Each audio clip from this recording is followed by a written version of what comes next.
Audio Analytic was born out of a PhD I did in music genre recognition, which is a wonderful woolly academic subject of getting computers to recognise musical genres.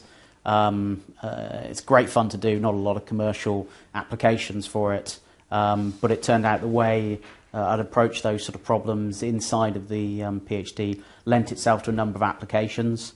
I was then lucky enough to get a fellowship following the PhD to look at how to investigate the technology being developed as part of the PhD. Now, the motivation for doing the PhD in the first place was rooted in a rather simplistic notion. I've always loved little boxes that make noises. Anything that goes blip or blob and has some knobs on it I generally quite like. So the notion of working on the subject of getting computers to recognise those sounds was obviously appealing.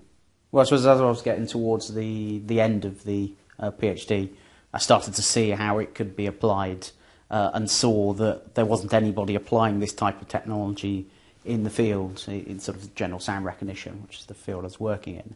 So it was either a choice of carrying on the academic domain around that sort of research or taking what we'd been working on commercial to take it further. And I felt it was that stuff needed to be taken commercial.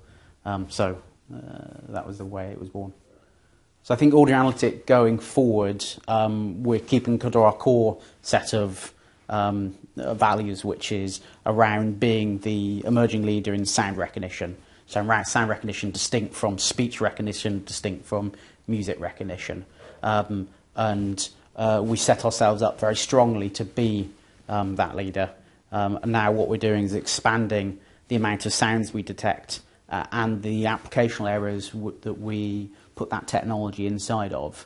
And obviously there's a lot of sounds in the world, so there's a lot of scope for where we're going, and we're sort of working very hard to make sure that the technology and the applications develop hand in hand.